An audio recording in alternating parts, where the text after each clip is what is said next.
सभी छोटे बड़े श्रोताओं को सुनीता भटनागर का प्यार भरा नमस्कार। ऑडियो स्टोरीज के हमारे चैनल कहानी जगत में आप सभी का स्वागत है। हिंदी कहानियों की श्रृंखला में आइए आज सुनते हैं राजेंद्र यादव जी द्वारा रचित कहानी किनारे से किनारे तक। नाव किनारे से काफी आगे बढ़ आई थी। नदी बाढ़ पर थी और मानिक के मन में कोई बार बार दोहराए जा रहा था, रूबी को पानी में धक्का दे देने का यही मौका है, यही मौका है, फिर ऐसा अवसर नहीं आएगा।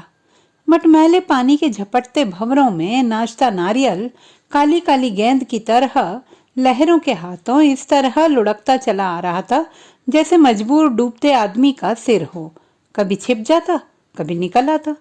रूबी ध्यान से उसे देख रहा था। पूछा, वो क्या है चाचा जी? कहाँ? अच्छा वो तो बेटा नारियल है, कई दिनों से बहकर आ रहा है, इसीलिए गलकर काला हो गया है। कुछ चौंक कर मानिक ने कहा और हाथ की मूंगफली छीलने लगा। पानी में कहां से आ गया चाचा जी? फिर खुद ही सोचकर बोला, जहाज वालों ने डाब पीकर फेंक दिया होगा। देखिए देखिए, वो डूब गया। ए वो निकल आया। कैसे बाहर जा रहा है, जैसे किसी ने किक मारा हो। मानिक नारियल को देखता ही रहा। किक तो मैं मारूंगा, वह निशब्द बोला। नारियल लहरों की चपेट में आ जाता तो मटमैली सतह उसे लील लेती, लेकिन लुढ़क कर खड़े हो जाने वाले खिलौने की तरह थोड़ी दूर जाकर वह फिर निकल आता। बस जरा सा धक्का दे देने की जरूरत है। रूबी का सिर भी दो एक बार यूं ही हुगली में डूबेगा उतराएगा और जब तक लोग कुछ करें तब तक तो पता भी नहीं चलेगा। मानिक को सचमुच ही लहरों की खेलती सलवटों के बीच डूबता और दोनों हाथ उठाकर बचाओ बचाओ चिल्लाता रूबी दिखने लगा। जब रूबी इस तरह डूब रहा होगा तो उसे भी काफी नाटक करना पड़ेगा। दोनों हाथ उठाकर वह कूदने कूदने को हो जाएगा। नाव में बैठे चीखते चिल्लाते लोग उसे रोकेंगे। हे ऐसा मत करो, हुगली में अथाह पानी है। फिर मन चाहा इनाम पाने के लालच में मल्लाह अपनी लुंगियां फेंक कर कूदेंगे। रोता पीटता वह घर जाकर जैसे मंजू और कांत को सूचना देगा, नहीं, पहले यहीं कहीं थाने में रिपोर्ट करानी होगी। फिर वह पुलिस अफसर से ही कहकर कांत को फोन कराएगा। जैसे ही उन लोगों के सामने पड़ेगा बेहोश होकर गिर पड़ेगा। अभिनय पक्का होना चाहिए। और मान लो रूबी को मल्लाह निकाल लाए तो, या आगे कहीं जाकर वह बच ही गया तो। पानी में संयोग से बचा लिए जाने की हजारों घटनाएं सुनी और पढ़ी हैं। फिर अगर रूबी ने कहीं बता दिया कि धक्का उसे मानिक ने ही दिया था तो माथे पर पसीना नहीं आया था, लेकिन उसने रुमाल से कसकर माथा पोंछा और मूंगफलियां फोड़ने लगा। अचानक उसे ध्यान आया कि रूबी उसकी बांह हिला हिला कर पूछ रहा है, चाचा जी आप सुनते क्यों नहीं है? हुगली में बहुत बाढ़ आएगी तो दक्षिणेश्वर का मंदिर भी डूब जाएगा ना? मानिक ने हड़बड़ाकर इधर उधर देखा। आसपास वालों ने उसके मन की बात ताड़ तो नहीं ली कहीं, लेकिन सभी लोग अपने अपने में व्यस्त थे। कुछ बच्चों को इधर उधर की चीजों के बारे में बता रहे थे और कुछ चुपचाप बैठे थे। नाव के किनारे वाली भक्तिन हाथ झुका झुका कर उस गंदले पानी से ही मुंह हाथ धो रही थी। डोंगी की छत पर बैठे सैलानी लड़के सिनेमा का प्रचलित गाना गाते चुरमुर भाजा रौनते हुए बीच में बैठी मुग्ध भाव से सारी दुनिया को निहारती लड़की को प्रभावित करने की कोशिश कर रहे थे। लड़की बार बार अपने बालों पर इस तरह हाथ फेरती थी जैसे उसके बाल हवा में उड़े जा रहे हों। मानिक ने बुशर्ट के कॉलर को जरा उठाकर हिलाया। कितनी उमस है इस कलकत्ता में, जैसे सारे शरीर पर किसी ने तेल मल दिया हो। असल में नाव में भीड़ भी तो बहुत है। कुछ लोगों ने कहा भी था कि बाढ़ के दिनों में नाव इतनी नहीं भरनी चाहिए। अभी अभी पटना में एक नाव के सारे लोग डूब गए हैं, लेकिन मल्लाहों को जब तक पूरे पैसों की सवारी नहीं मिली वे नहीं हिले। उन्हें क्या चिंता कि अंधेरा हो जाएगा तो लोग बेलूर मठ देख पाएंगे या नहीं। दक्षिणेश्वर के घाट और मंदिरों के खस्ता कलशों के पीछे छूटते ही सामने आर पार फैला बाली पुल आ गया था। जिद करके रूबी नाव के किनारे की तरफ बैठा था और हाथ की टहनी को झुकाकर लहरों में डुबोए था। दूसरे हाथ से ले लेकर दांतों से मूंगफली तोड़ता जाता था। लहरों की गति और नाव की चाल से टहनी कांपती थरथराती झुक जाती तो रूबी के तन मन में आनंद की फुरहरी दौड़ जाती। उसका बार बार मन होता कि टहनी की जगह अपना हाथ लटका दे तो पांचों फैली उंगलियों के बीच से गुजरता पानी कैसा मजा देगा। लेकिन मानिक ही उसे रोके हुए था। किसी कछुए मगर ने पकड़ लिया तो सीधे पानी में खींच ले जाएगा। और तब कोई कहीं की इस प्रकार की घटना सुनाने लगा। वह एक हाथ से रूबी की बाह पकड़े बैठा था। जैसे ही नाव धार में आई, पानी की ओर झुके रूबी को अपनी ओर खींचे रखते हुए पहली बार यह भयानक विचार उसके मन में कौंधा था, बस बाह को जरा सा झटका देकर छोड़ देने की जरूरत है। फिर तो धीरे धीरे उसके अनचाहे ही विचार ऐसा बलवान होता चला गया कि उसे सचमुच डर लगने लगा कि कहीं झटके से वह रूबी को धकेल ही ना दे। न जाने कैसे उसे यह विश्वास हो गया कि जैसे ही नाव सामने वाले चौड़े भारी रेल के पुल के नीचे से गुजरेगी, यह भूत उस पर हावी हो जाएगा और तब कहीं नहीं, वह पुल आने से पहले ही सिगरेट जला लेगा और अपना ध्यान इधर उधर देखने में लगा रखेगा, पीछे देखने लगेगा। उसने अंदाज लगाया कि अगर अभी सिगरेट जला ली जाए तो पुल गुजर जाने तक जरूर जलेगी। जैसे ही सिर उठाकर उसने पुल की लंबाई देखी, उंगली की चौड़ाई की ओर नए सिरे से ध्यान चला गया और तब उन्मत्त पानी के गंदले विस्तार को देखकर भय से मानो दिल धसक उठा। मन में सोचा, लहरों की तरफ लगातार देखने से कहीं चक्कर तो नहीं आने लगे। सारे लोगों के साथ साथ अचानक निगाहें पुल की तरफ उठ गईं। एक अजीब ढंग की गड़गड़ाहट चारों ओर गूंजने लगी थी। ध्यान आया कि रूबी ने मंदिर के डूब जाने जैसी कोई बात पूछी थी। आहा जी, मजा आ गया, चाचा जी रेल आ रही है। सब कुछ भूलकर रूबी उल्लास और उमंग से गर्दन उचका उचका कर पुल के सिरे पर रेल खोजने लगा। बड़े बच्चे शायद सभी उत्सुक थे कि जब नाव पुल के नीचे से गुजरे तो ऊपर से रेल जाए। पुल को देखते ही इस संयोग की बात उसके मन में आई थी। रूबी बता रहा था कि हमको रेल, हवाई जहाज, स्टीमर सब कुछ देखना बहुत अच्छा लगता है। अच्छा चाचा जी, अनूप ने स्टीमर देखा है? हाँ। मानिक को नहीं पता कि उसने किस बात का जवाब दिया। झूठ। पापा कहते हैं कि लखनऊ में स्टीमर ही नहीं चलते, वहां तो ट्राम भी नहीं है, एरोड्राम भी नहीं है। प्रकट अविश्वास से रूबी बोला, हमारे जग्गी अंकल है ना, वो हमारे लिए जापान से एरोप्लेन लाएंगे। आपको पता है कि जर्मनी और जापान के लोग मशीनें बनाने में बड़े तेज होते हैं। इतने में पुल के सिरे पर रेल का इंजन दिखने लगा और रूबी ने अपनी बात अधूरी छोड़ दी। मानिक के मन में पहली बात आई थी, कलकत्ता बंबई में रहने वाले बच्चों की जनरल नॉलेज अपने आप इतनी बढ़ जाती है कि अपने यहाँ का MA BA जो बातें नहीं जानता वह यहाँ का 10 साल का बच्चा जानता है। मानिक का अनूप रूबी से एक क्लास आगे है, लेकिन कहाँ लखनऊ और कहाँ कलकत्ता। अनजाने ही उसकी निगाहें रेल देखने में डूबे रूबी के चेहरे पर जम गईं। हूबहू वही अंदाज है, वैसा ही मुग्ध विस्मय का भाव। रूबी की हर चीज अनूप से मिलती है और वह देर तक अजनबी सा रूबी को देखता रहा। बस एक उत्तेजनाहीन गुस्सा लहर की तरह उसकी नस नस में पिघलता रहा और रेल की बढ़ती हुई घड़घड़ाहट के साथ यही बात उसके दिमाग में हथौड़े की तरह बजती रही, यही मौका है, यही मौका है। सभी लोग इस समय पुल पर जाती रेल को देख रहे हैं। किसी को भी पता नहीं चलेगा कि मानिक ने धक्का दिया था। बात हो जाएगी कि बच्चा रेल देखने में ऐसा डूब गया कि जाने कब पकड़ छूट गई। यही मौका है, यही मौका है, जल्दी जल्दी।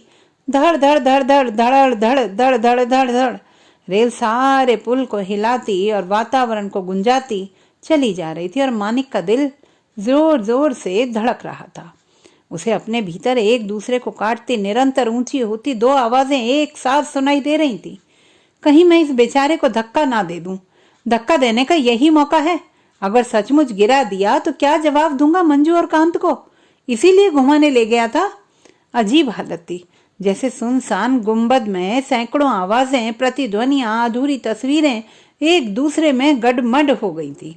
और यहाँ देखने लायक क्या क्या चीजें हैं? उसने तीसरे दिन कांत से पूछा था। कांत दफ्तर जाने के लिए जल्दी जल्दी टाई बांध रहा था। मंजू ने मेज पर खाना लगा दिया था और अनुरोध कर रही थी कि आप भी इनके साथ ही आ जाइए ना। नहीं नहीं चाचा जी, हमारे साथ खाइए, नहीं तो लड़ाई हो जाएगी। गुसल खाने के भीतर से ही रूबी चिल्लाया था। अच्छा बेटा, नहीं खा रहे, तुम जल्दी से नहा लो, गदगद भाव से मानिक बोला। आपका रूबी एकदम अपने अनूप जैसा है, वैसे ही बोलता है, वैसे ही जिद करता है, वैसे ही। अचानक कांत के चेहरे पर निगाह पड़ी तो जाने क्यों मानिक चुप हो गया। एक बार फिर चुपचाप मंजू और कांत की ओर देखा। ख्याल आया कांत शीशे के सामने खड़ा है, उसे यूं देखते हुए जान सकता है। उसकी समझ में न आया कि किधर देखे। आपसे तो 2 ही दिनों में ऐसा हिल गया है जैसे बरसों का साथ रहा हो। मंजू कटोरियों में सब्जी लगा लगा कर प्लेट के चारों ओर रखने लगी। रात को पूछ रहा था कि मम्मी अनूप भाई साहब से कब मिलेंगे, उन्हें यहीं बुला लो ना। मंजू वात्सल्य से हंसी। अपनी प्रमिला मंजू से ज्यादा सुंदर है, उसने सोचा। कुर्सी खिसका कर जल्दी से खाने पर बैठते हुए कांत बोला, माफ कीजिए मानिक भाई, क्या बताऊं, दफ्तर में ऐसा काम आ पड़ा है, आप भी सोचेंगे कि 2 दिन को आए और मैं घुमा भी नहीं सका। मंजू तुम चली जाना इनके साथ। अरे नहीं नहीं, मानिक उदासी से उभर आकर बोला, इतने सब तकल्लुफ की क्या बात है, मैं खुद ही कुछ देख दाख लूंगा, अब कोई बच्चा हूं। कांत की कनपटियों पर सफेद बाल देखकर जाने क्यों उसे विचित्र किस्म का संतोष हुआ। तभी उल्टा सीधा तौलिया लपेटे रूबी पास आ खड़ा हुआ। पापा आप फिक्र मत कीजिए, हम चाचा जी को सब कुछ दिखा देंगे, हमने इनसे कह दिया है, आज हमारी छुट्टी है। हाँ हाँ, ये दिखा देगा ना, कांत ने निश्चिंत होकर कहा। बेटे चाचा जी को सब दिखा देना, नहीं तो जाकर ये अनूप से शिकायत कर देंगे। जाओ पहले कपड़े बदल लो, फिर चाचा जी के साथ खाना खा लेना। हम चाचा जी को सब दिखा देंगे, जू, विक्टोरिया म्यूजियम, और हम पहले बोल देते हैं दक्षिणेश्वर से बेलूर हम नाव से जाएंगे। कैसा बातचीत का व्यवहार का सलीका है, कैसा आत्मविश्वास है। अपने अनूप होते तो या तो खड़े खड़े झेंपते रहते या कोई बदतमीजी कर डालते, मानिक ने सोचा। वह एक क्षण को भूल गया कि यह लखनऊ नहीं कलकत्ता है और सामने अनूप नहीं रूबी है। वही नाक नाक्श कंधों के वैसे ही पुट्ठे। फिर दिल की गहराइयां चीरती हुई ठंडी सांस निकल गई। उसे जोर से अनूप की याद आने लगी। इस भयानक ख्याल का तो उस समय नामो निशान भी नहीं था। शायद दक्षिणेश्वर मंदिर के घाट की सीढ़ियां उतरकर नाव में सवार होने तक यह बात उसने नहीं सोची थी। वह तो बाढ़ पर आई हुगली में किसी के सिर जैसे नारियल को डूबते उतराते देखकर ही यह भीषण विचार कौंध गया था, और नारियल रूबी के सिर में बदल गया था। रेल निकल गई थी और अब एक अजीब सा सन्नाटा छाया हुआ था। नाव 2 चौड़े चौड़े खंभों के बीच से निकल रही थी। ऊपर दैत्याकार पुल था और उसमें जगह जगह छेदों और सुराखों से आसमान दिख रहा था। पुल के नीचे घना अंधेरा था। मानिक को लगा जैसे नाव किसी अंधेरी गहरी सुरंग से होकर गुजर रही है। प्रायः सभी लोग पुल के विराट आतंक के नीचे चुप थे। अगर उसे उठाए हुए ये खंभे धसक जाएं तो? यहाँ अंधेरा है, यही समय है, फिर आगे तो खुला ही दिखता है, यहाँ पानी भी बहुत होगा। मानिक के मन में शब्दहीन पुकार मची हुई थी। नहीं नहीं, यह बात मटमैले पानी पर लुढ़कते नारियल को देखकर ही उसके दिमाग में नहीं आई थी। यह उसके मन में आज से नहीं वर्षों से थी, दिन रात थी। उसे युगों पहले पता था कि वह यूं ही कलकत्ता घूमने जाएगा, रूबी को घुमाने ले जाएगा और तब एक दुर्घटना हो जाएगी। उसने बात को जाना भले ही आज हो, लेकिन यह सारा संयोग आकस्मिक कतई नहीं है। उसके अंतर मन में इसकी तैयारियां और उत्कट प्रतीक्षा जाने कब से चल रही थी।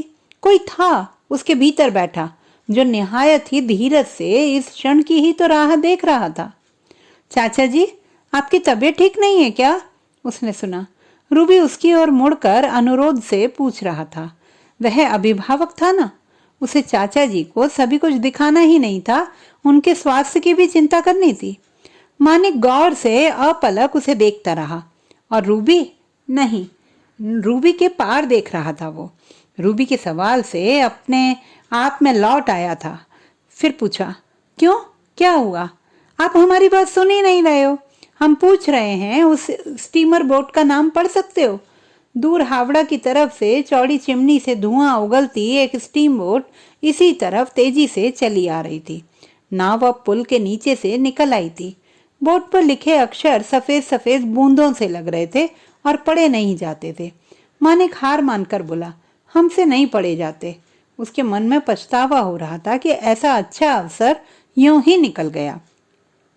अरे, इतना साफ तो लिखा है, भारत। रूबी विजय से बोला, यहाँ तुम्हारी जैसी आंखें नहीं है ना।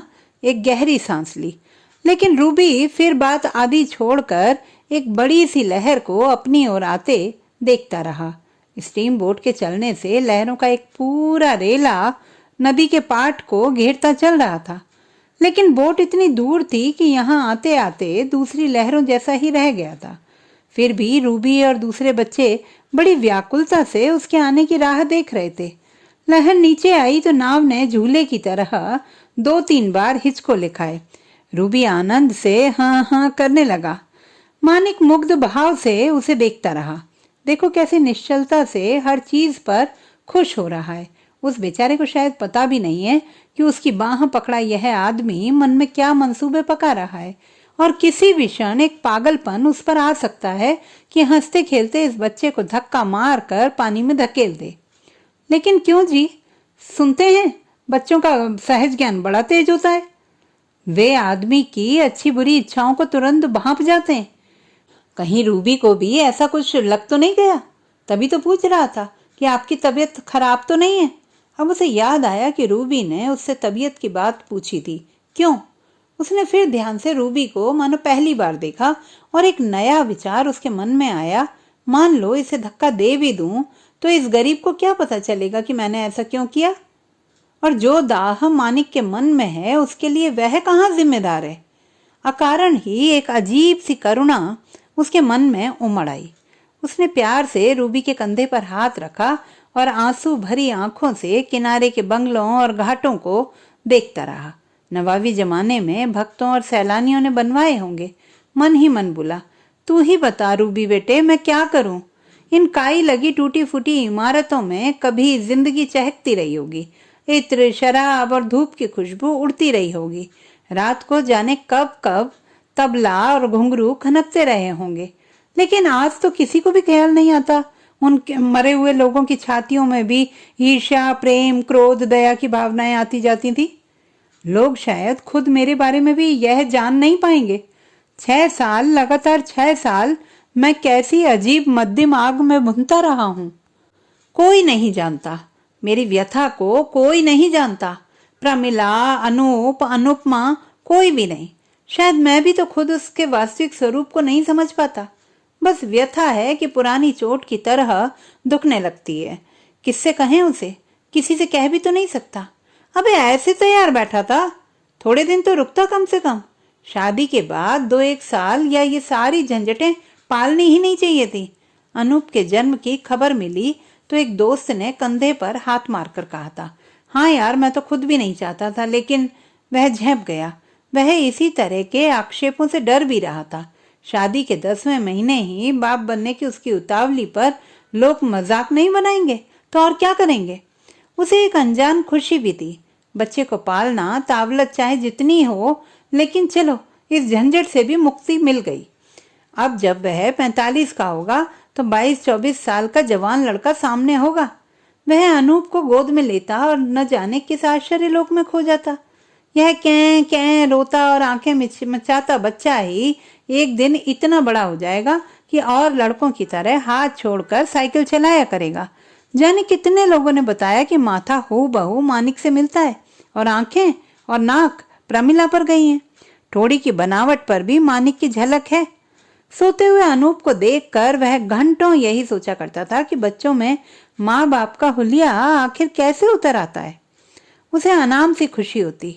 पालने में सोते इस नन्हे बेवकूफ को क्या पता कि उसका सृष्टा पास खड़ा खड़ा उसे यूं विभोर होकर निहार रहा है। सृष्टा पिता, वह भी पिता हो सकता है, यह बात तो कभी भी नहीं सोची थी। खून के खिंचाव जैसी भी कोई चीज होती है या सिर्फ साथ रहने का ही यह अभ्यास है? ये इतने छोटे बच्चे आखिर क्या सोचते होंगे? 6 महीने के बाद प्रमिला को 2-3 महीनों के लिए बनारस जाना पड़ा। माँ बीमार थी और अस्थायी रूप से मानिक के लुधियाने जाने की बात हो रही थी। इन दिनों मानिक को दिल्ली की सारी चहल पहल फीकी लगने लगी। वह फाइल पर झुका होता तो एक मुस्कुराता चेहरा सामने आ जाता, या लिखने को तत्पर कागज पर झुकी कलम की निब 2 छोटे छोटे नन्हे नन्हे दांतों की शक्ल में बदल जाती। अब वह विज्ञापनों और अखबारों में छपे बच्चों के चित्रों को मुग्ध भाव से देखता और अपने ऊपर आश्चर्य करता कि ये प्यारे प्यारे नन्हे नन्हे बच्चे पहले उसे इतने दिलचस्प क्यों नहीं लगते थे। किसी के मुंह से या किसी डाइजेस्ट इत्यादि में बच्चों की बीमारी की बात जानता तो उससे अनूप का इलाज कराने की चिंता उसे पहले सवार हो जाती। कोई दवा कंपनी स्वस्थ और सुंदर बच्चों के चित्रों पर इनाम घोषित करती तो उसे लगता कि यह इनाम सिर्फ अनूप को ही मिलना चाहिए। फिर दोस्तों के बीच यह कहकर संतोष कर लेता कि यह सब मिली भगत है, अपने ही किसी मिलने वाले को ये लोग इनाम दे दिला देंगे। बच्चों के किसी विशेषज्ञ की कोई राय पढ़ते हुए उसके सामने बस अनूप की ही छाया घूमती रहती। वह बाकायदा लंबे लंबे नोट्स लेता और तीसरे दिन प्रमिला को पत्र में नई नई हिदायतें भेजता। सिनेमा में बच्चों को देखकर उसे अनूप की याद आती। अक्सर सोचा करता कि हर साल जन्मदिन पर उसकी फोटो खिंचवा कर एक एल्बम बनाऊंगा और जब अनूप की शादी होगी तो उसे उसकी बीवी को उपहार में दूंगा। साला अपनी नंगी तस्वीरें देखकर शर्म से लाल हो जाएगा। बस मैं फुटपाथ पर या कहीं भी किसी बच्चे को देखता तो सब कुछ भूलकर बस उसे ही देखता रहता। अपने अनूप से मिलता है या अपना अनूप बड़ा होकर ऐसा ही हो जाएगा। पहले बच्चा लिए बस में किसी महिला की मुसीबत पर शायद ही उसका ध्यान जाता हो, लेकिन अब सबसे पहले खुद की सीट छोड़ता और उस बच्चे को देखकर वात्सल्य से मुस्कुरा देता। सोचता, बच्चे का हंसना चीज ही ऐसी है जो बरबस आपके चेहरे पर मुस्कुराहट खींच लाती है। कभी कभी अपने इस मानसिक परिवर्तन पर उसे खुद भी आश्चर्य होता। झेंपकर मन ही मन आशंकित होता, मैं बाकायदा बाप ही बन गया, जैसे सारे टिपिकल बाप करते हैं। वही हालत मेरी हो गई है। और अनूप को झुलाने गुदगुदाने को कुल बुलाते हाथ लिए वह 1 महीने के बाद ही ससुराल जा पहुंचा था। वहां अनजाने ही छोटी साली उमा ने सबसे पहले उसके मन में एक चिंगारी फेंक दी। घर के जनाने और मर्दाने भागों की कड़ी थी यही 12 साल की उमा। वह सारा दिन बैठक में रहता। दूसरे या तीसरे दिन वह हाथों में अनूप को लिए उछाल रहा था और उमा पास खड़ी उसके खिलखिलाने पर गदगद हो रही थी। उसने यूं ही पूछ लिया, अच्छा उमा, इसकी शक्ल मुझसे ज्यादा मिलती है या प्रमिला से? फिर वह अपना सवाल भूलकर अनूप के खिलखिलाने में खो गया। सब कहते हैं मुझसे मिलती है, आपसे तो कहीं नहीं मिलती। उमा की जांचती आंखें उसने चेहरे पर महसूस की। थोड़ी बहुत प्रमिला जीजी से जरूर मिलती है। हिश, चूहे खानी कहीं की। अनूप बेटे, इस बिल्ली मौसी से कट्टी कर लो। यहाँ तो सब यही कहते हैं कि आंखें, ठोड़ी और माथा एकदम कांत भाई साहब पर गया है। उमा ने जब देखा कि अविश्वास से वह उसकी ओर मुंह बिराकर अनूप को पालने की तरह झुलाने लगा है तो गंभीरता से बोली, अरे लो जीजा जी, आप सच्ची ही नहीं मान रहे। इस पर तो हमारी और अम्मा की शर्त हो चुकी है, आप खुद मिला लो। वो कांत भाई साहब की फोटो लगी है, देखें देखें अनूप बेटे, कौन से कांत भाई साहब से ये तेरी चूहे खानी मौसी तुझे मिला रही है? कह दो नहीं मौसी, हम पापा से मिलते हैं। अनूप से बोलता हुआ वह उमा के साथ एक ग्रुप फोटो के नीचे आ खड़ा हुआ। फुटबॉल खिलाड़ियों के कपड़े पहने कुछ लड़के कुर्सियों पर बैठे थे और कुछ पीछे खड़े थे। बीच में नीचे शील्ड रखी थी। उमा ने बताया कि विक्रम भैया के पास बैठा है। मानिक ने यूं ही गौर से देखा और टाल दिया। अनूप को संबोधित करके बोला, तेरी मौची छुट्टी, तेरी मौची झुट्टी। उमा बताई जा रही थी फुटबॉल के बड़े ही अच्छे प्लेयर थे। विक्रम भैया के साथ ही तो पढ़ते थे। उनकी माँ, बहनें और भाभी खूब लड़ती थी, लेकिन ये सुनते ही नहीं थे। अरे होंगे कोई, तेरी बकवासों का कोई ठिकाना है? स्पष्ट ही मानिक की दिलचस्पी अनूप को हंसाने में ज्यादा और कांत भाई साहब में कम थी। उधर उमा को उसकी यह लापरवाही अपने ऊपर अविश्वास जैसी लग रही थी। बोली, आपकी भी कैसी कूड़ा याददाश्त है जीजा जी। जब आप लोग मांडे के नीचे बैठे थे तो बिजली का फ्यूज उड़ गया था। उसे किसने ठीक किया था? वही तो घूम घूम कर फ्लैश बल्बों से आप लोगों की तस्वीर ले रहे थे। कलकत्ता से प्रमिला जीजी की शादी के लिए ही तो आए थे। अरे आए होंगे, क्यों उनकी जान को रो रही है अब? इतनी देर हो गई, चाय वाय नहीं पिलवाएगी कुछ? यह शर्त तो तू हार गई। अब देख, अपनी जीजी से जाकर कह देना कि सिनेमा जाने के लिए तैयार हो जाए। मानिक ने मुंह बिरा कर कहा। उमा चाय की ट्रे लाई और साथ में फ्रेम की हुई एक फोटो भी कहीं से उतार लाई। लीजिए, ये पिछले ही महीने उनकी भी शादी हुई थी। भाभी जी बरेली की हैं। अखबारों में विवाह की जैसी तस्वीरें छपती हैं, यह तस्वीर भी कुछ कुछ वैसी ही थी। मंजू और कांत साड़ी बाकायदा माथे पर जरा सी झुकी थी और कांत सूट बूट में था, गंभीर और कुछ खोया सा। उमा ने फिर बताया कि बारात जब आई थी तो इस कांत ने ही उसे बाहां पकड़कर घोड़े से उतारा था। तस्वीर उसने लौटा दी, लेकिन इस बार कहीं हल्की सी उदासी जागी। कांत का चेहरा तो स्पष्ट याद नहीं आया, बस कुछ कुछ ख्याल समझ की पकड़ में आकर छूटता रहा कि शायद इसे देखा तो है। जहां तक अनूप की शक्ल मिलने का सवाल है, सो बच्चों के फीचर्स इतने अधिक बनने की प्रक्रिया में होते हैं कि हर किसी से उनके मिलने का भ्रम हो सकता है। यह शायद अपने ही मन का प्रक्षेपण होता हो। फिर भी कोई संदेह का आभास हुआ। पिछले महीने ही कांत का विवाह हुआ है और प्रमिला यहाँ 1 महीने पहले ही आ गई थी। उस रात जब प्रमिला से बात की तो वह संदेह भी निकल गया। उसने बेझिझक बता दिया, यहाँ बहुत आते जाते थे। असल में विक्रम भैया के बहुत अच्छे दोस्त हैं, सो उन्हीं के नाते हमें भी मानते हैं। वो जो बनारसी सुनहरे जरी के सच्चे काम की हरी हरी साड़ी है ना, वो उन्होंने ही हमें दी है। अभी पिछले महीने खुद उनकी शादी हुई है। उमा का क्या है, वो तो बात बात में शर्त बदलती है। जानती है कि हार हो गई तो कह दूंगी, मैं कमाती थोड़े ही हूँ, शर्त कहाँ से दूं, और जीत गई तो सिर पर सवार। अभी परसों इसी बात पर तुल गई कि कांत भाई साहब की शक्ल आपसे बहुत मिलती है। मानिक ने हंसकर टाल दिया। हाँ, उमा तो घर भर में बेसहुरी और सिड़बिल्लेपन के लिए प्रसिद्ध ही है। जाने कितनी बेवकूफ़ी की बातें करती है। लौटा तो उसे जालंधर जाना पड़ा और वहां उसे 8 महीने लग गए। प्रमिला की बड़ी अनुरोध और अनुराग भरी चिट्ठियां आती और वह नौकरी को जी भर कर कोसती, जिसके कारण शादी के बाद यूं उन्हें अलग अलग रहना पड़ रहा है। वह लगातार अनूप के बारे में खबर देती रहती। सास ससुर ने बहुत जोर देकर अनूप के मुंडन पर बुलाया। पत्नी भी चाहती थी कि वह देख जाए। अनूप साल भर का हो रहा था। ससुर की जिद के कारण मुंडन वहीं रखा था। प्रमिला की इच्छा थी कि जल्दी से जल्दी बनारस से हट जाए। लाड़ के मारे नाना नानी अनूप में ऐसी आदतें डाले दे रहे हैं जिससे उसे सख्त नफरत है। वे उसे नंगा घूमने देते हैं और खाने पीने का कोई ध्यान नहीं रखते। उसकी तोतली बोली में छाले उल्लूते पत्ते सुनकर वे लोटपोट हो जाते हैं। प्रमिला का आग्रह था कि उसकी इस समय की शिक्षा दीक्षा अच्छे ढंग से हो। आखिर खुद उसकी इंटर तक की पढ़ाई किस दिन काम आएगी। इस बार जब मानिक ने अनूप को देखा तो सचमुच धक से रह गया। वह स्वयं कांत से मिलता है या नहीं यह तो पता नहीं, लेकिन अनूप के चेहरे में जरूर कुछ ऐसा था जो कांत की फोटो की याद दिला देता था। कुछ देर तो वह शायद यह भी भूल गया कि अनूप उसकी गोद में है। कहीं सचमुच और बात उसके मन में कोई ठोस आकार ले, इससे पहले ही अनूप को उसने अपनी छाती से चिपका लिया। हालांकि अनूप उसे भूल गया था और चीख चीख कर रोने लगा था। 2-3 महीने बाद जब बदली स्थायी रूप से लखनऊ की हो गई तो प्रमिला और अनूप दोनों वहीं आ गए। लेकिन मानिक को अपने भीतर एक अजीब जड़ता और विरक्ति का एहसास होने लगा था।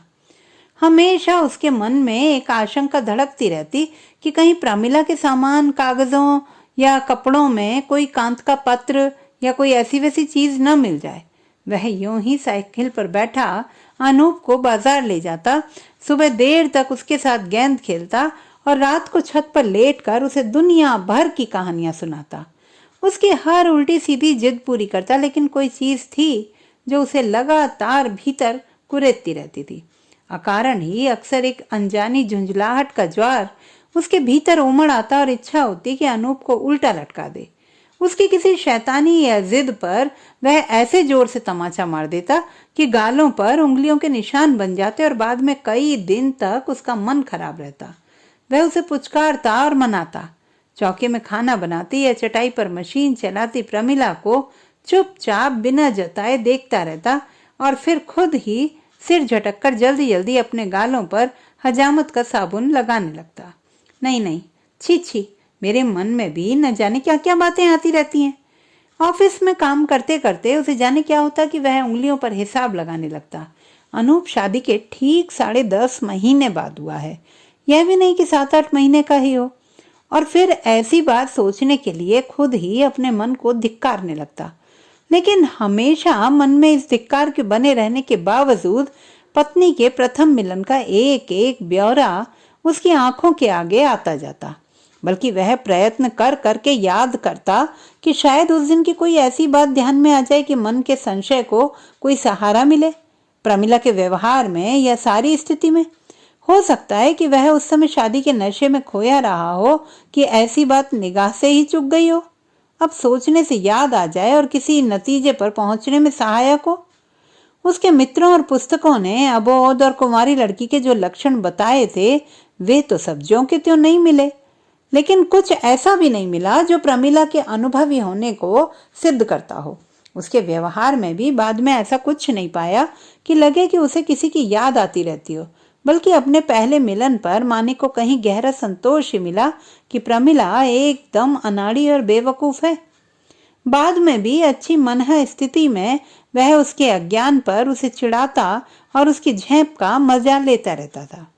आज भी कोई ऐसी बात ध्यान में नहीं आती, लेकिन मन ही मन वह अपनी बात काटता, इन लड़कियों का क्या ठीक है, एक्टिंग तो इनके खून में मिली रहती है। बाद में निरंतर होती आत्मभर्त्सना के बावजूद उमा तथा अन्य बच्चों से खोद खोद कर पता लगाया कि कांत शादी में कब आया था, कितने दिनों रुका, प्रमिला से उसके मिलने के अवसर कौन कौन से थे, और जब एक हफ्ते बाद प्रमिला ससुराल से लौटकर बनारस गई थी, क्या कांत तब तक वहीं था? सच पूछा जाए तो उसे प्रमिला से कोई शिकायत नहीं थी। उल्टे इन सारे ट्रांसफरों के दौरान उसकी कमी ही महसूस होती रहती थी। न खाने का ठिकाना, न चाय का। अब वह प्रमिला को घर में जिस तन्मयता से काम में डूबे देखता, जैसे रच रच कर वह सब्जी काटती, खिड़कियों की धूल झाड़ती, अनूप की तेल मालिश करती, खुद उसका जितना ख्याल रखती और जिस तरह उसके आगे पीछे मंडराती, उसे लगता ही नहीं था कि उसका कभी किसी और के प्रति कोई खिंचाव भी रहा हो। और यूं घर में 20 लोग आते, मान लो कांत इनके घर में बहुत आता जाता भी रहा हो, मगर वहां बात इस हद तक तो आगे बढ़ ही नहीं सकती। छोटा सा घर है, फिर प्रमिला की माँ भी सीधी नहीं है, खूब तेज निगाहें रखती रही होगी। सब मन का ही वहम है, और जहां वहम मन में जमा कि आदमी को पेड़ भी भूत दिखाई देता है, हो सकता है इसी वहम के कारण उसे अनूप की आंखें, माथा, ठोड़ी सब कांत से मिलते लगते हो। वस्तुतः मिलता कुछ भी ना हो। उसने कहीं पढ़ा था कि जब बच्चा पेट में होता है तो उस पर माँ के खाने पीने, आचार विचार का बहुत असर पड़ता है। यहाँ तक कि माँ अक्सर जिस व्यक्ति के बारे में सोचती है या जो उसे बहुत याद आता है, बच्चे का हुलिया और आदतें भी वैसी ही हो जाती हैं। तभी तो हमारे यहाँ कहा गया है कि गर्भवती को महापुरुषों, अवतारों का ध्यान करना चाहिए। हो सकता है शुरू में वह कांत को बहुत पसंद भी करती रही हो और अक्सर उसके बारे में सोचती भी रही हो। पढ़ी लिखी लड़की को इतनी छूट तो देनी ही पड़ती है। इस प्रकार के निष्कर्षों पर पहुंचने के बाद वह अप्रत्याशित रूप से अनूप और प्रमिला के प्रति बहुत ही उदार हो जाता। उन्हें जरूर कभी कहीं ना कहीं घुमाने ले जाता, कपड़े बनवाता, लेकिन महीने 2 महीने बाद अचानक ही मन के किसी गहरे से धुआं सा उठता और सब कुछ बेस्वाद और फीका लगने लगता। प्रमिला की सीधी सी बात पर झल्लाहट होती, चीजों को फेंकता, अनूप अगर रोता तो उसकी धुनाई कर देता। घर लौटने का उसका मन ही ना करता और सब मिलाकर एक वैराग्य सी भावना उसे छा लेती। एक दिन अचानक पाया कि मन में प्रमिला और अनूप के लिए फिर वही प्यार उमड़ने लगा है। अजीब हालत थी, जैसे उसे दौरे आते हों। इसके बावजूद अन्य बच्चों से अनूप की तुलना और उसके प्रति लाड़ उसे हमेशा अपने मन में महसूस होता था। गुब्बारे या लेमन जूस वाले के सामने से बिना अनूप के लिए कुछ खरीदे उससे हिला ही न जाता। अनूप 3 साल का हुआ तो उसकी छोटी बहन आ गई, नाम रखा अनुपमा। तब उसके दिमाग का फितूर एक साथ झटके से दूर हो गया। बात यह थी कि विवाह से पहले उसे कई बार एक और संदेह आ दबोचता था और तब प्रायः उसकी समझ में नहीं आता कि क्या करे। उसने एक डॉक्टर से भी सलाह ली थी। उसकी सारी बात सुनकर डॉक्टर ने फीस जेब में रखकर लापरवाही से कहा था, कुछ नहीं, तुम्हें वहम हो गया है, पढ़ना लिखना बंद करो और शादी कर लो। You are a perfect man. इस तरह की आदि बीमारियां सिर्फ दिमागी होती हैं। अनुपमा के आने तक यही संदेह उसे कभी कभी कुरेद जाता था। हो सकता है उसका भ्रम ही ठीक हो और बात डॉक्टर की समझ में ना आई हो। अनुपमा जब पेट में आई तो उसने खुद आत्मविश्वास से अपनी पीठ ठोंकी थी। वाकई वह तो भ्रम निकला। I am a perfect man. शेख चिल्लियों जैसी वह बात मेरे मन में आखिर जम कैसे गई, और उसे लगा जैसे वह अब जाकर नॉर्मल हुआ है। बस उसे कभी कभी एक तरह की बेचैनी जरूर महसूस होने लगती थी, और कभी उसका बायां कंधा उसके अनचाहे ही इस तरह फड़कने लगता कि वह उसे चकित होकर देखता रहता। अचानक उसका मन होता कि हाथ की फाइलों को झटके से उछाल उछाल कर फेंक दे, दावत को जोर से जमीन पर दे मारे और सुराही की गर्दन पकड़कर मेज पर भड़ाका बुलाए। इस समय वह रद्दी की टोकरी से कोई बेकार लिफाफा निकाल कर हवा भरता और मुट्ठी में कसकर एक जोर से दूसरे हाथ का मुक्का मारता कि आसपास के लोग चौंक कर उछल पड़ते। और इसी सारी भीतरी उठा पटक, कश्मकश और बाहरी खींचतान के बावजूद न तो उसने कभी प्रमिला के प्रति इस प्रकार के अभद्र संकेत किए और न अनूप के प्रति अपने मन में प्यार की कमी पाई। गुस्सा, शक, दुख, झंझलाहट के साथ साथ दिनों दिन यह अनुभूति मन में जमती ही गई कि अनूप अपना ही है, अपनी आत्मा और रक्त का अंश है। इस बात पर कभी कभी वह खुद अपनी ही सराहना करता कि वह अच्छे संस्कारों वाला शिष्ट व्यक्ति है, वरना और कोई होता तो काट कर प्रमिला के 2 टुकड़े कर देता और बच्चे का मुंह तब तक ना देखता। यह तो वही है जिसने कि उन भीषण क्षणों को धैर्यपूर्वक निकल जाने दिया है। प्रमिला की हर हरकत पर कड़ी निगाह रही, या उसकी तलाशी ली, उसके हर आने जाने वाले पत्र को सेंसर किया और उसे कतई बनारस नहीं जाने दिया। यह उसका हक था।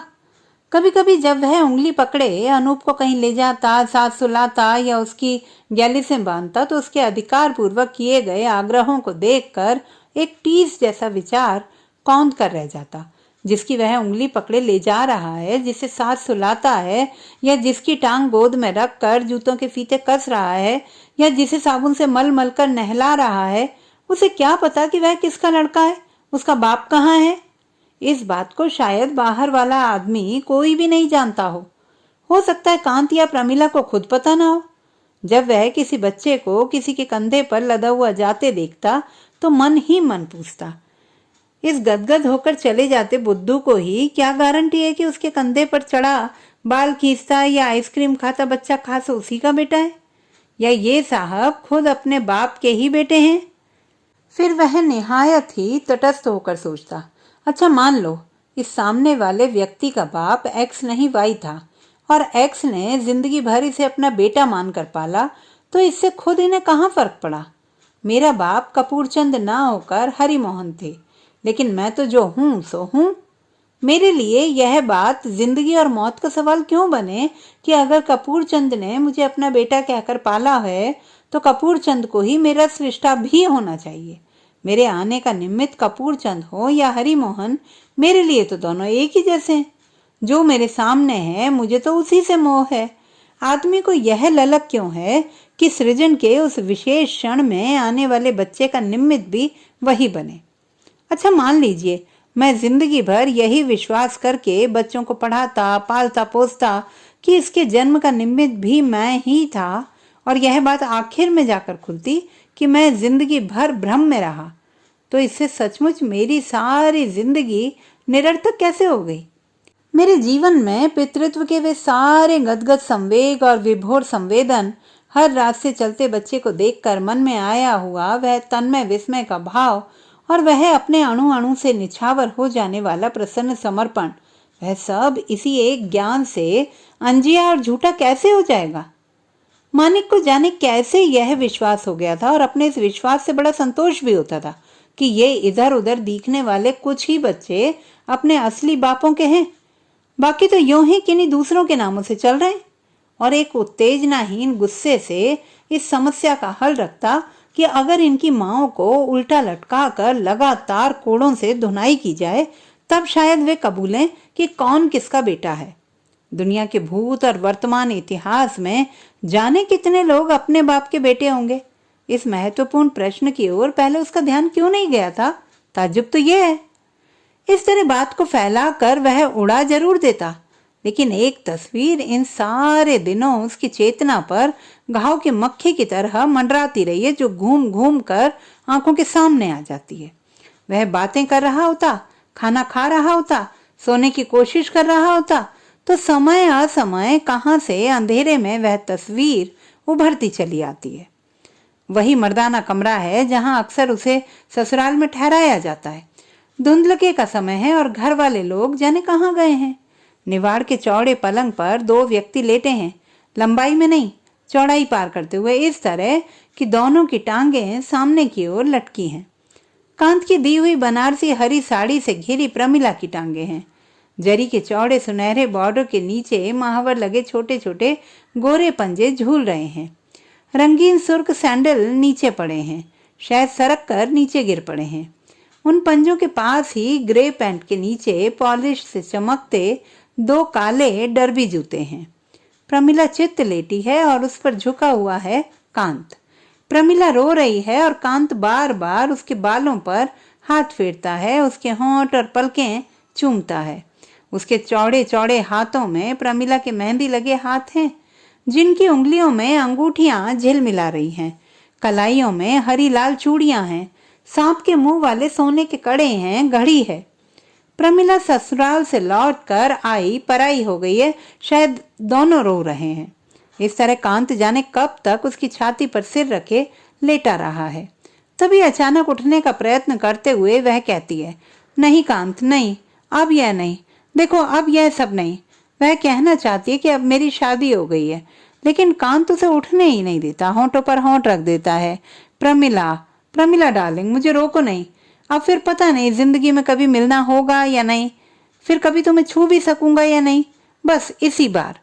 और चित्र इससे आगे नहीं चलता, जैसे रील टूट जाती है। लेकिन इतने ही चित्र को मानिक ने इतनी बार और इतने ब्यौरे के साथ देखा है कि इसकी सच्चाई में अब कोई संदेह नहीं रह गया है। उसे अब तो सचमुच यही विश्वास हो गया है कि वह खुद भी कहीं किसी जगह छिपा किसी सुराग से सारा दृश्य देख देख कर दांत पीस रहा था। उसने एक एक बात ध्यान से देखी सुनी थी। उसे यह तक याद है कि कांत की कमीज के रंग और डिजाइन क्या थे, पतलून किस कपड़े की थी, या जब प्रमिला बेमन से उसे बरज रही थी तो किस तरह कांत की सांस तेज धौंकने की तरह चलने लगी थी, और कैसे उसका एक हाथ प्रमिला की पीठ पर लटके ब्लाउज के फुंदने से खेलता उसे छाती से चिपकाए था। हो सकता है तस्वीर की एक एक बात को उसकी कल्पना ने धीरे धीरे करके उसके अवचेतन मन में गढ़ दिया हो, या किसी कहानी उपन्यास के इसी प्रकार के अंश में उसने खुद कांत और प्रमिला को फिट कर लिया हो। मगर यह तस्वीर उसके न चाहने पर भी इतनी तरह से और इतनी बार कौंधती रही है कि उस पर अविश्वास होना बंद हो गया लगता है। वह हिसाब लगाता है कि सुहाग रात के बाद प्रमिला अपनी माँ के यहाँ आई थी, तब की यह घटना है, यानी 2 दिनों का अंतर, यानी तब तो हिसाब ठीक ही बैठ गया। ऐसी बातों में 10-5 दिनों का अंतर तो खुद भी नहीं बता सकता। बस अगर सच बात कोई बता सकता है तो वह है प्रमिला। अनुपमा के जन्म ने उसके मन के सारे जाले साफ कर दिए, और यह तस्वीर और इसके साथ जुड़ी सारी शंकाएं और चिंताएं अवचेतन के कबाड़ खाने में जाकर डाल दिए गए। अब तो हर क्षण उसे अफसोस और आश्चर्य होता रहता कि कैसे वह निराधार बात उसके मन में जम गई थी। शायद उसी की प्रतिक्रिया थी कि अब न तो वह दफ्तर से देर से लौटता, न कभी बेकार झल्लाता। अब तो वह था, उसका अनूप था, उसकी अनुपमा थी, और थी उसकी प्रमिला। लेकिन अनूप सबसे ऊपर था।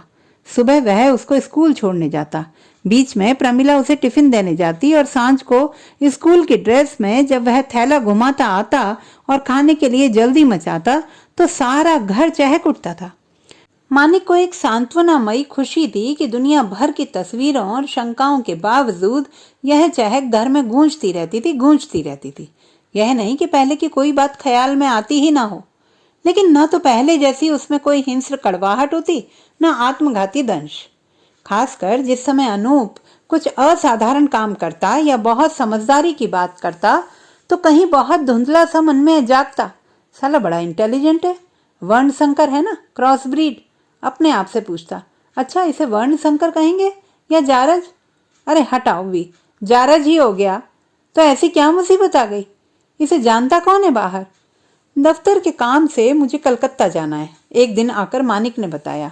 जाना परसों की गाड़ी से ही होगा, तुम जरा मेरे कपड़ों के अटन बटन देख लेना। प्रमिला खिल उठी, पहले से पता होता तो हम भी चलते। क्या है, थोड़ा बहुत खर्चा ही हो जाता ना, बाकी तो ऑफिस से ही मिल जाता। कांत भाई साहब जाने कब से आने को कह रहे हैं। मानिक को अच्छा नहीं लगा। उसने तो हर खत को देखा है, कांत भाई साहब ने आने को कब कह दिया। लेकिन इसके बाद प्रमिला ने बेहद आग्रह किया था कि कांत भाई साहब के यहाँ जरूर जाएं, बल्कि वहीं ठहरें, खास भाई की तरह रखेंगे। कांत को देखने की इच्छा मानिक के मन में भी थी। वह तैयार हो गया। शायद उसी दिन प्रमिला ने एक खत लिखा और बाजार जाकर रूबी को देने के लिए निकर और कमीजों का कपड़ा भी ले आई। सारे समय मानिक को समझाती रही कि कैसे कांत और मंजू को यहाँ आने का निमंत्रण देना है। स्टेशन पर लेने खुद कांत आया था। जो आशंका रास्ते भर उस पर मंडराती रही थी, मानो उससे बचने के लिए वह भगवान से प्रार्थना करता रहा कि कांत ना आए। लेकिन जब उसने सिगरेट पीते कांत को प्लेटफॉर्म पर देखते ही पहचान लिया, तो गाड़ी रुकने से पहले ही सवाल मन में उठा, क्या सचमुच कहीं इतना कुछ परिचित है? फिर खुद ही तर्क दिया, तस्वीर तो देखी ही थी। गाड़ी से उतरकर गेट की तरफ आते हुए उसने गौर से देखा तो कांत खुद ही बोला, आपने मुझे खूब पहचाना। पहले से अब तो बदन भी भारी हो गया है, और तब तो वह चश्मा भी नहीं लगाता था। कांत खुद ही हंस पड़ा। प्रमिला के घर बनारस में तस्वीर तो देखी ही थी, फिर शादी पर मिले भी थे। घर पर भी आपका जिक्र होता ही रहता है। लेकिन उसका स्वर टूट गया। कांत को देखकर सचमुच धक ही रह गया। इतने सीधे साधे सत्य को कैसे वह झूठे तर्कों से टालता रहा, और कैसे अपने आप को समझाता रहा। ऊपर से सारी औपचारिक बातें होती रहीं। वे एक दूसरे से मिलने पर खुशी जाहिर करते रहे, शादी की बातें याद करते रहे। कांत अनूप और प्रमिला के बारे में पूछता रहा, अपनी व्यस्तता और असमर्थता की शिकायत करता रहा कि आपके बारे में भी हम लोग रोज ही बातें करते थे, या आपने तो लखनऊ बनारस आना ही छोड़ दिया। लेकिन मन ही मन अपने आप से वार्तालाप चलता रहा। और जब उसने रूबी को देखा तो सचमुच ही जैसे आसमान से गिरा, एकदम जैसे सामने अनूप खड़ा हो। वही आंखें, वही माथा, वही ठोड़ी, और ठीक उसी तरह हंसने का ढंग। इसी हंसी की याद करके वह रास्ते चलते मुस्कुराया करता था। उसने अपने आप से पूछा, इसी तरह की आंखों की चमक देखकर उसे अपने जीवन की सार्थकता का भ्रम होता था? नहीं, वह कभी भ्रम में नहीं रहा। उसके मन में सुलगती भट्टी एक दिन को ठंडी नहीं हुई।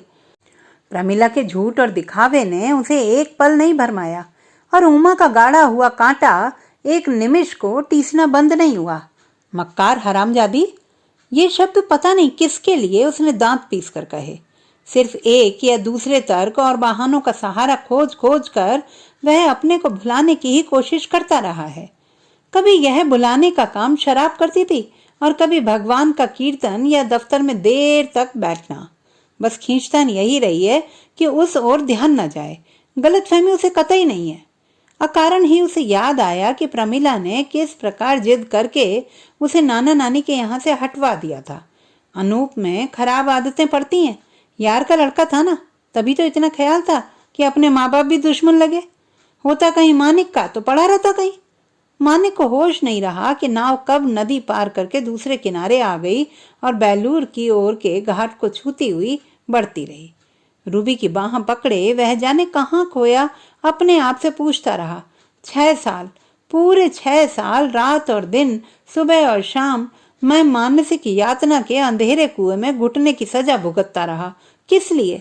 आखिर मेरा अपराध क्या था? और जब बिना अपराध किए ही सजा में भुगत रहा हूं, तो दूसरा भी क्यों न भुगते? अब अगर मेरे मन में बदले की, प्रतिहिंसा और प्रतिशोध की बात आती है, तो इसमें बुरा और अस्वाभाविक ऐसा आखिर क्या है?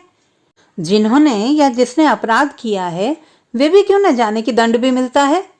रूबी तो इस प्रतिशोध का एक साधन मात्र है। बाबू, पैसे।